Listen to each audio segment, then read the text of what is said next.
So it's Ninasoul here. Just wanted to give Ninasoul here. Wanted to give you a quick synopsis of who Ninasoul is and why Nina / Sharon does the things that she do. So a friend of mine, a dear close friend of mine, asked me to share this because she felt that my story was a compelling story. So I'm going to share it on video. So years back, I won't say the years because I don't want you guys figuring out my age.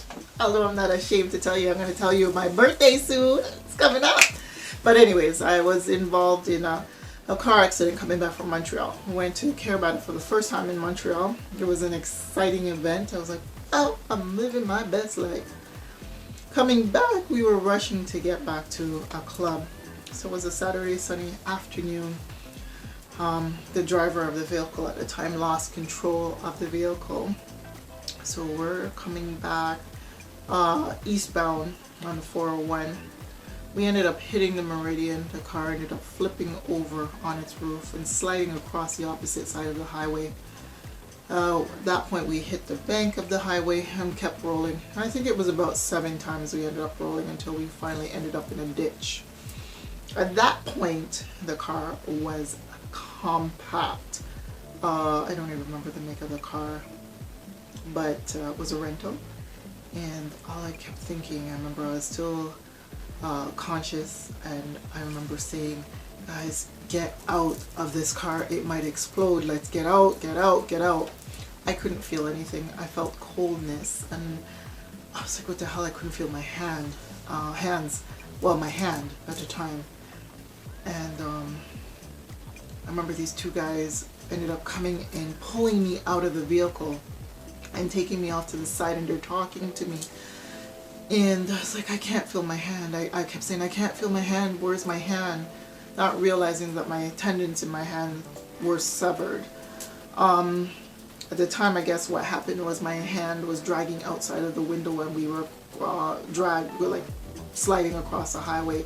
So the back of my hand, which you see now, the scars, there was nothing there. All I could see was these white tendons dangling and just skin and bone.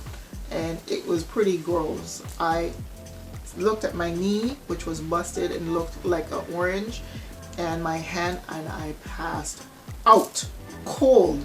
I was like, what the? Anyways, I survived, I survived that, but I had to go through, I think it was 5 different surgeries to do repair to my wrist and to my hand. I don't have full mobility of it now, but as a result of that accident, I walked away alive. And I thank God every day for that.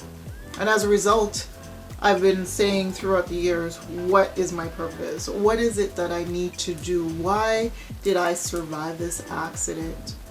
There has to be a greater purpose. There has to be something that I need to do. And I'm sure we all go through it at different times, but I kept questioning it. And as I'm getting older and as I'm talking to people, I realize that I am doing what I am here to do, which is to infect people with love. To see the good side of themselves and others, and to share the love and to share the joy of what this world has to offer. And I thank God. I thank God for you guys who are my YouTube followers. I thank you so much for being a part of my family.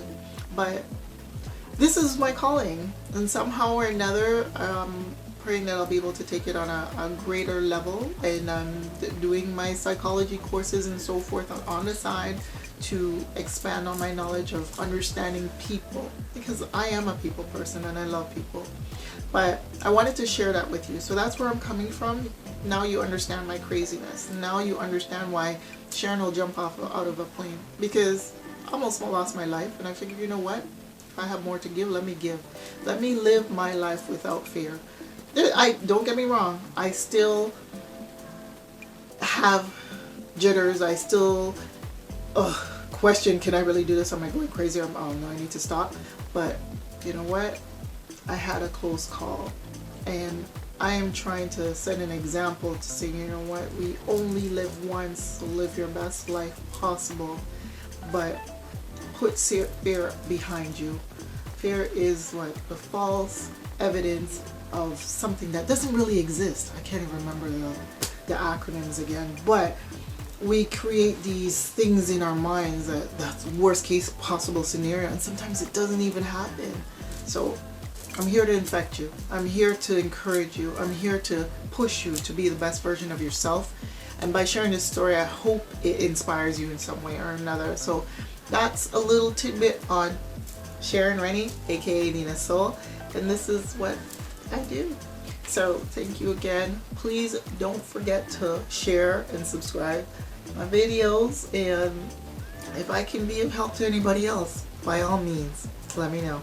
Take care, and don't forget to subscribe, and thank you again for being part of my family. Blessings.